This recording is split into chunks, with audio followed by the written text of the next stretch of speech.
महाराष्ट्र में मराठा आरक्षण का मामला शांत नहीं हो पा रहा है। शिंदे सरकार ने मराठाओं को 10% आरक्षण वाला बिल पास जरूर कर दिया पिछले हफ्ते, लेकिन अब भी विरोध खत्म नहीं हुआ है। मराठा आरक्षण के लिए लंबे वक्त से आंदोलन कर रहे मनोज जारांगे ने इस बिल का विरोध किया है। आपको यहां जानकारी के लिए बताना चाहेंगे कि 24 फरवरी से वैसे आंदोलन करने का ऐलान किया गया, जो इस वक्त जारी है। 20 फरवरी को शिंदे सरकार ने विधानसभा का एक स्पेशल सेशन बुलाकर मराठाओं को सरकारी नौकरियों और शैक्षणिक संस्थानों में 10% आरक्षण का बिल पास किया। महाराष्ट्र में पहले ही 52% आरक्षण था।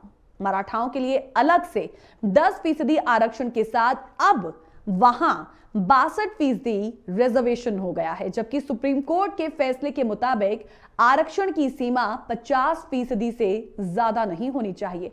अभी यह बिल विधानसभा में पास हुआ है और अब इसे मुख्यमंत्री एकनाथ शिंदे विधान परिषद में पेश करेंगे और वहां पास होने और गवर्नर की मंजूरी मिलने के बाद यह महाराष्ट्र में कानून बन जाएगा। लेकिन उससे पहले इस वक्त यहां पर मराठा आरक्षण को लेकर जो एक प्रदर्शन है, जो काफी समय से चल रहा है, जिसका एक अपना इतिहास है, वो इस वक्त वहां पर जारी है।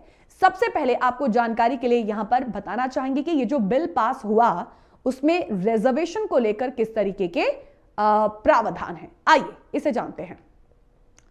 महाराष्ट्र में सरकारी नौकरियां और शैक्षणिक संस्थानों में मराठाओं को 10% आरक्षण दिया जाएगा। ये वहां का प्रावधान है। राज्य में मराठाओं की आबादी 28% है। मराठा कोटा बिल में यह भी प्रावधान किया गया है कि आरक्षण की व्यवस्था लागू होने के 10 साल बाद फिर से इसे रिव्यू किया जाएगा। बिल पेश करते हुए सीएम शिंदे ने बताया कि 22 राज्यों में आरक्षण की सीमा 50% के पार जा चुकी है। तमिलनाडु और बिहार में ये 69% आरक्षण है। तो बिल में इस तरीके के प्रावधान हैं। अब सवाल यह है कि दिक्कत क्या है। दरअसल सरकार ने मराठाओं को जो आरक्षण दिया वो अलग से दिया है, जबकि मराठा ओबीसी के अंदर ही आरक्षण मांग रहे थे। मनोज जारांगे कहते हैं कि आरक्षण 10% है या 20%, इससे कोई फर्क नहीं पड़ता। कोटा ओबीसी के अंदर मिलना चाहिए था, ना कि अलग से।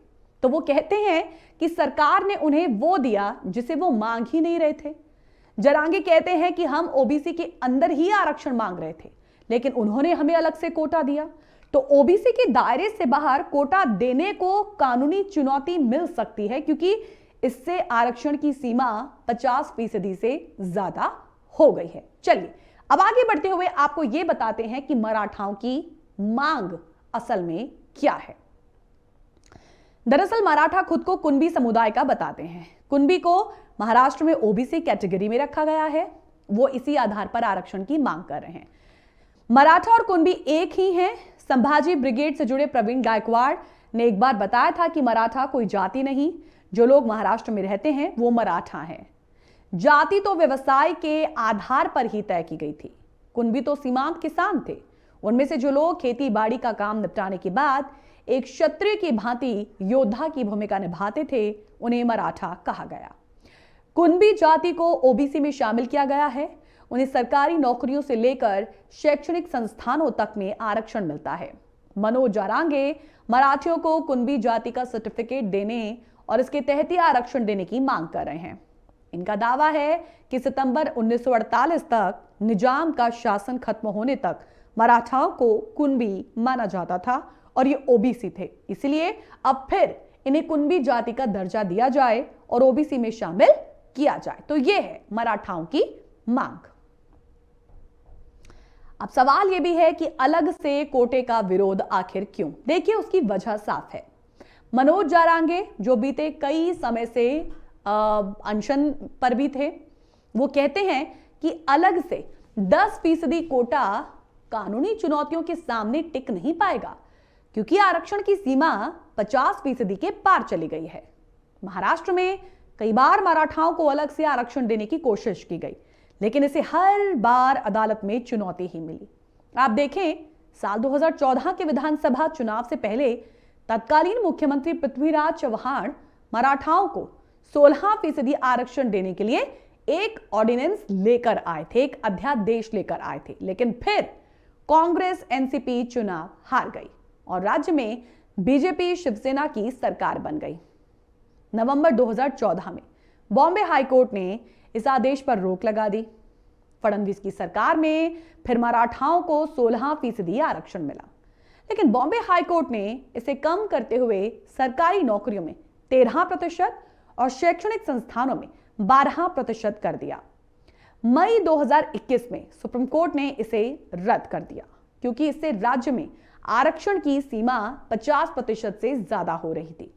अब शिंदे सरकार ने जो अलग से कोटा दिया है, उससे महाराष्ट्र में आरक्षण की सीमा 62% तक पहुंच गई है। इसलिए कोर्ट से इसे चुनौती मिल सकती है और इसे रद्द किया जा सकता है। यही वजह है कि मराठा ओबीसी कोटे के अंदर ही अपने लिए आरक्षण की इस वक्त मांग कर रहे हैं।